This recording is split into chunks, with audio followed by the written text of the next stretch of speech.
ఇవాళ Ramya first anniversary అనమాట. చూసారా ఎంత మంచిగా డెకరేట్ చేసుకుందో ఇంటిని. ఇలాగ గోన్సంచ్లో ఉన్న రమ్య ఇలా అయితే ట్రాన్స్ఫార్మ్ అయిందనమాట. మమ్మల్ని అయితే డిన్నర్కి పిలిచింది. సో ఇప్పుడైతే కేక్ కట్ చేస్తారు. బిందు అయితే యానివర్సరీ సాంగ్ ఏం పడాలా అని చెప్పి అయితే గూగుల్ అయితే మంచిగా సెట్ చేసేస్తుంది. ఇంకా కటింగ్ అయితే స్టార్ట్ చేసేసారు. స్ప్రే చేస్తుంటే రమ్య చూడండి కేక్ని అయితే కాపాడేస్తుంది అనమాట. ఇంకా తర్వాత ఫ్యామిలీ మెంబర్స్ అయితే కొన్ని గిఫ్ట్స్ ఇచ్చారు. ఇంకా మేమైతే డిన్నర్ చేయడం అయితే స్టార్ట్ చేస్తాం అనమాట. ఇది ఏంటో చెప్పండి అసలు.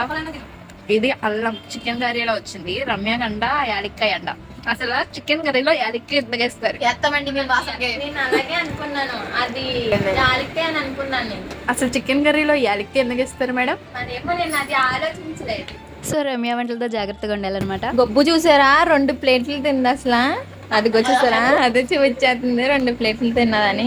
ఇంకా డిన్నర్ చేసేసిన తర్వాత అలాగా కొంచెంసేపు ముచ్చట్లు పెట్టుకుని బాగా ఎంజాయ్ చేస్తాం అనమాట. తర్వాత రమ్య అయితే బాగా ఎమోషనల్ అయింది. ఎందుకంటే దానికి మర్చిపోలేని గిఫ్ట్ అయితే వాళ్ళ ఫ్యామిలీ మెంబర్స్ అయితే ఇచ్చారనమాట. సో అలాగా దాన్ని ఓదార్చేసి మేము ఇంకా దానికి టాటా బై బై చెప్పేసి ఇంటికైతే వెళ్ళిపోయాం. వీడియోని సెలెక్ట్ చేసి సబ్స్క్రైబ్.